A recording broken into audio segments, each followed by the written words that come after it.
Welcome to another video, A Walk with Phil. And what I'm going to do today is take you around the Yew Tree Estate, but this time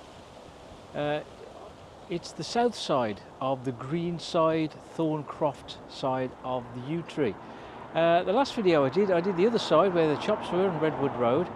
And what I thought I'd do is take you around the other side of the Yew Tree Estate and see if it brings back a few memories for yourself. Okay, let's have a look then, shall we? Okay, so we're just having a look down there. That's Thorncroft Way, and as we pan upward here we can see the pub here on the left, the Archers, which I mentioned on the previous Yew Tree video. It then became the Orchard apparently, and probably named after the road that's nearby here. Then it's reverted to its original name of the Archers, and it's good to see that the estate has still got its own pub. And yeah, so what I'm going to do is take you down this particular road first of all. It's called the Grove. So we're going to go down the Grove and see what we've got down here, shall we? I mentioned on the previous video that I haven't been on the Yew Tree Estate for well over 50 years. And when I had come onto this Yew Tree Estate at well over 50 years, I don't remember nothing of it, except that there once were several 6-story blocks of flats that were on this estate. We were quite a notorious blocks of flats, I believe. We started off with a bit of unkept gardens here on the left. Yeah, I mentioned on the other Yew Tree video that many of the gardens were really quite smart, and looking around here, some of them are no exception either. Look, they're quite smart there. Yeah. Lots of ironwork, metalwork gates and fences. Very smart just here with these trees here. We've got another green area. I don't know what that is there. It looks like something to do with the Cadent gas network.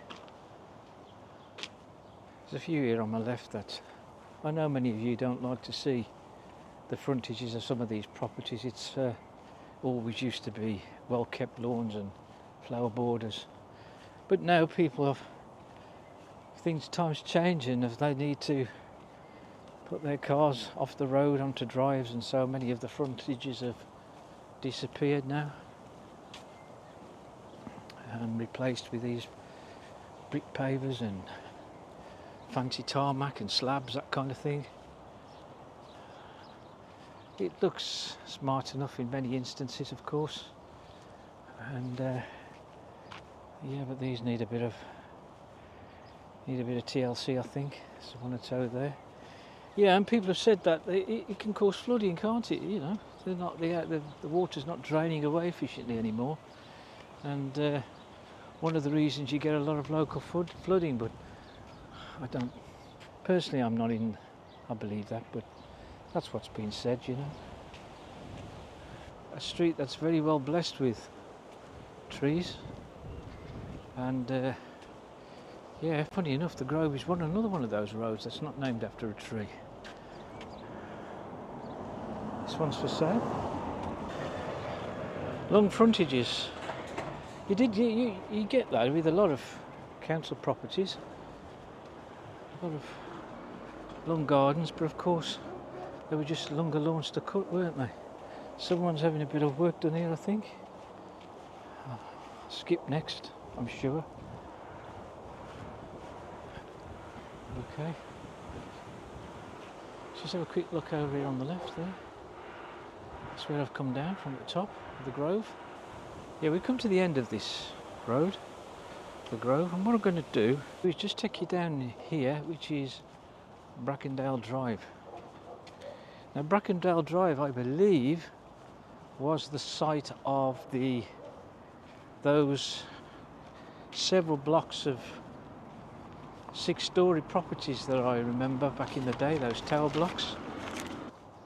But I wouldn't know exactly where they would have been. In the day there was 30 blocks, apparently, of 6 stories.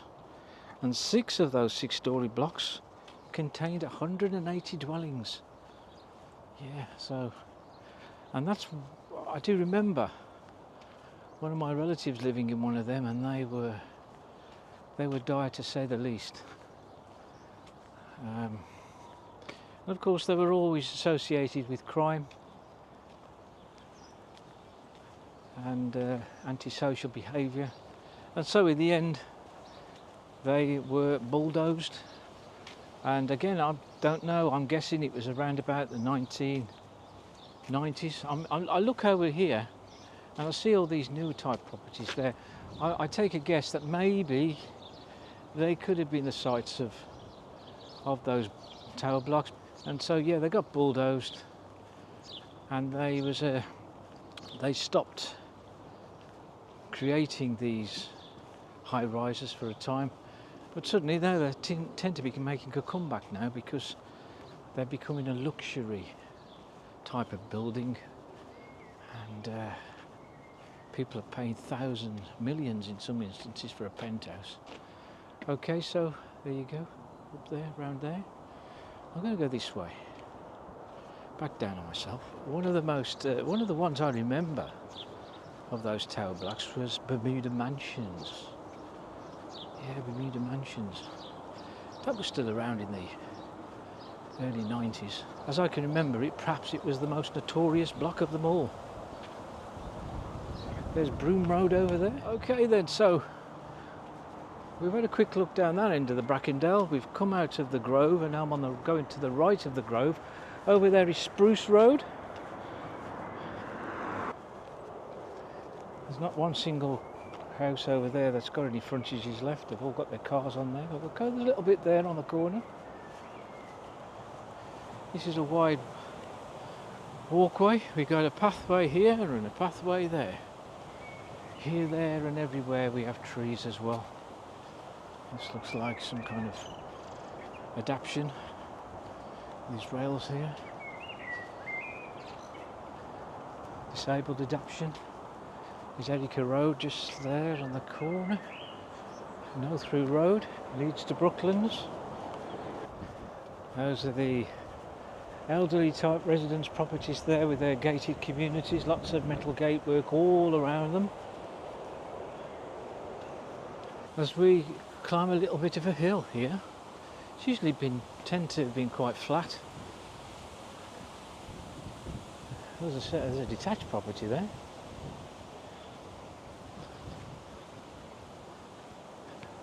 There's Edelweiss Close there on the left. If you told anybody you lived at Edelweiss Close, they'd say, "Can you spell that, please?" That's the only problem when you live in a road that's got a complicated spelling. Oh, look at this one here on our right. We've got a love bug. Yeah, the love bug's from the 1970s, early 70s. Look. Yeah, right, look at that. Wow, let's have a close look at that, eh? I ain't seen one of these for years. Looks like there's a lot of work to be done on this one. Yeah, look at that. Love bug. In fact, what he's got inside, he looks like storage. He's got bits of sheeting and slabs in there, and he looks as though he's using it as a shed. Shame, really. But guess what's under that cover, that car, eh? Okay. Okay, folks, so we've come up the side of the Archers pub as we come to the end now of our walk along Brackendale Drive. What I'm going to do, I'm take a left now up Thorncroft Way, and these properties on the left that were built, there was no real forethought as to what the frontages would be like. They've just slabbed them, paved them, tarmacked them, just for their cars really. Okay, so here we are, back on Orchard Road. One or two detached houses, surprisingly, along the Yew Tree Estate. Nobody likes pot plants along here, it seems. Oh well, yeah, maybe.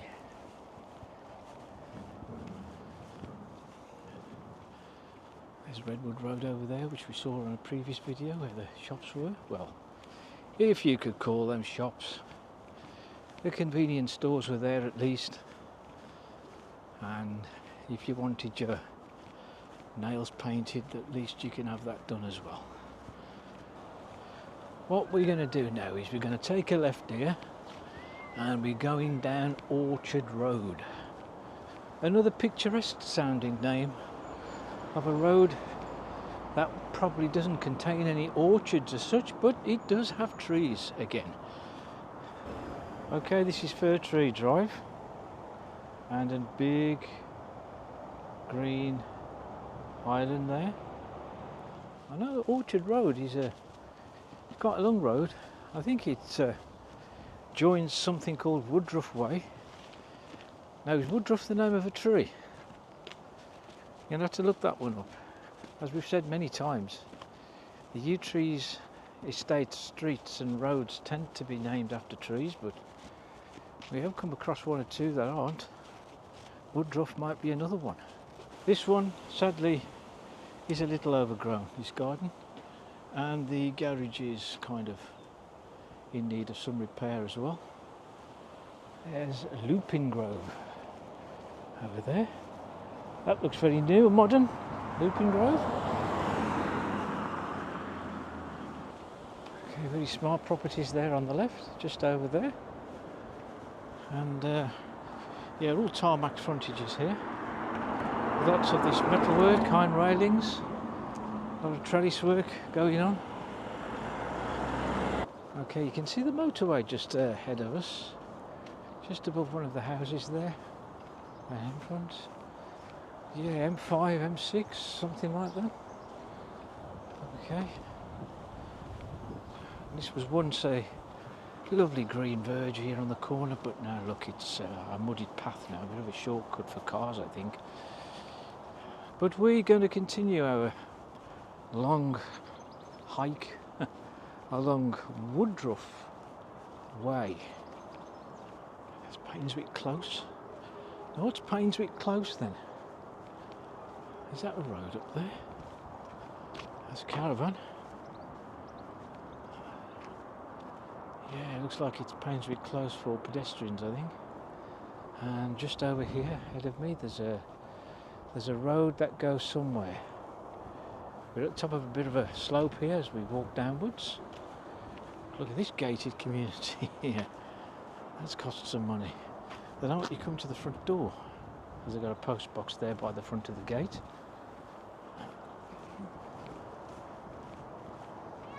Yeah, it looks very modern.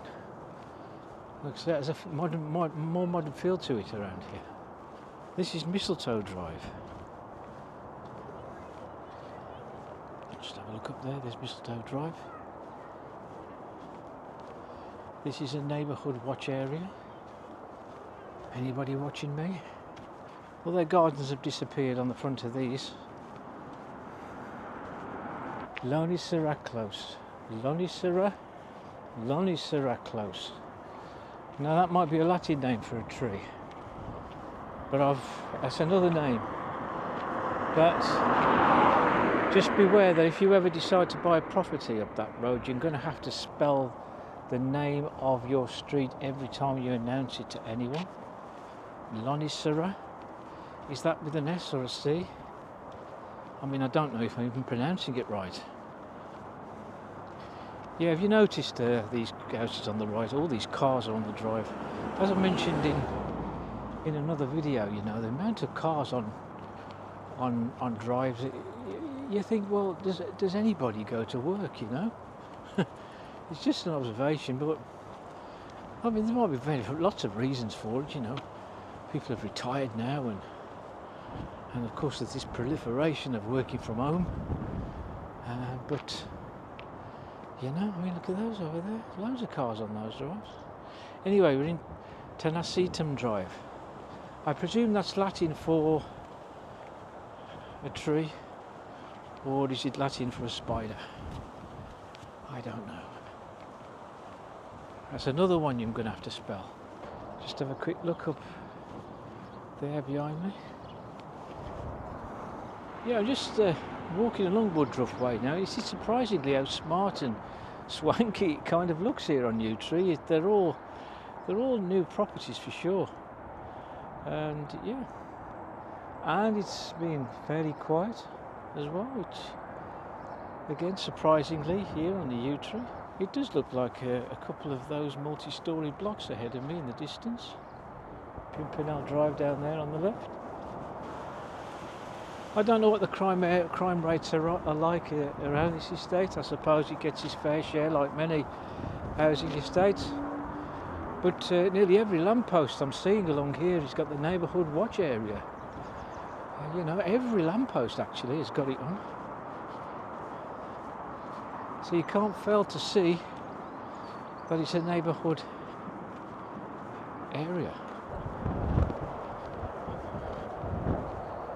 Okay, that's Sant'Elena Drive. There.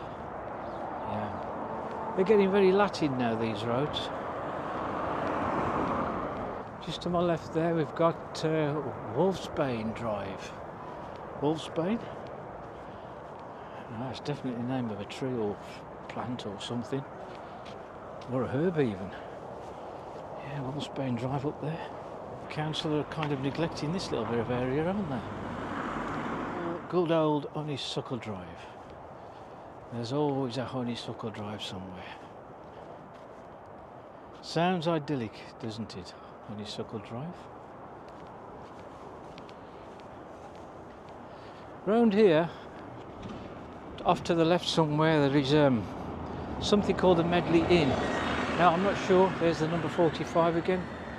Yeah, there's the Medley Inn. I'm not sure if that's a pub or it sounds like one. And there's also Quakers. There's a Quakers. Do you call them churches? I think that was down Pimpernel that we've just passed. Down on my left. We've got Snapdragon Drive. Is that another name for an anti-rhino? Or am I thinking something else? Okay folks, I've come down a hill. I've hit a level part as I've come round the bend. I'm looking ahead of me and it's a bit of an incline up to the top. And somebody's having some renovations done. I'm sure it'll be nice when it's done. All that work going on around you. And they've got a post box outside as well. And it's an old post box as well. Look at that. It's Edward the 7th. An Edward the 7th post box. Okay. That's unusual. Don't see many of those around these days, do you? Edward the 7th. I'll tell you what, the 45 runs regular. Walsall, Yew Tree, Bestcote. There's Astor Way here. Now Astor Way, Astor is I think that's a plant, so we really are, the trees have been ditched now, and I think a lot of these streets seem to be named after a few flowers now. But at least if you live in Astor Way, I'm sure no one's going to ask you how to spell Astor. Another flowered named road there, Poppy Drive. Just down there. Just have a quick look down Woodruff Way. That's where I've come from. Just over here on my left we've got Wisteria Drive. And we've come to the Greenside Way now. So I'm now on Greenside Way. I just took a right out of Woodruff Way, so we'll have a quick look along here, Greenside Way. Yeah, well, I don't know what we can say about this garden. Is this property inhabited? It's been left neglected, and it does say it's for sale. Yeah, 2 estate agents have got this. I'm sure that could be turned into something quite nice actually, although it's a bit busy, a bit noisy on this road. Yeah, we've got Poplar Avenue there, up there. This one's Ladbury Road. Just have a quick look down Ladbury Road. We've come to Acacia Avenue. Not sure how big, how many stories these blocks have. Let's have a look. 1, 2, 3, 4, 5, 6, 7, 8. They're 9-story blocks. And this one is called Holly Court. Yeah, it's got to have something to do with plants, hasn't it? There's Cherry Tree Avenue there on the left. Just thought I'd show you this one. It's called Cider Apple Gardens. Now, I wonder who came up with that name. It sounds, again, one of those very quaint, idyllic type of roads, but I can guarantee there won't be any cider apples along this road. Folks, we've reached the end of our little walk, and we finished here on Chestnut Street, and we just have a pan down Chestnut Street there. Anyway, yeah, we've ended our walk along part 2 of the yew tree estate. We've covered what I would have called the southern part of the yew tree, and this is a very different area, I think, than to the other end of the yew tree that I've just done. This is a very kind of modern area, lots of new builds, and it's a very, very smart. Not saying that the other side isn't smart either. Actually, the whole of the yew tree estate is quite a nice area to be. Yeah. In fact, I don't think I'd mind buying a house around here. It's all right, mind you. The little shops that they have here are a little bit iffy, to be fair. But nevertheless, I hope you enjoyed our look around the yew tree estate. And if you did, hit the like button, and also hit subscribe and hit the notification bell and for new videos. And hopefully, I'll see you on the next one.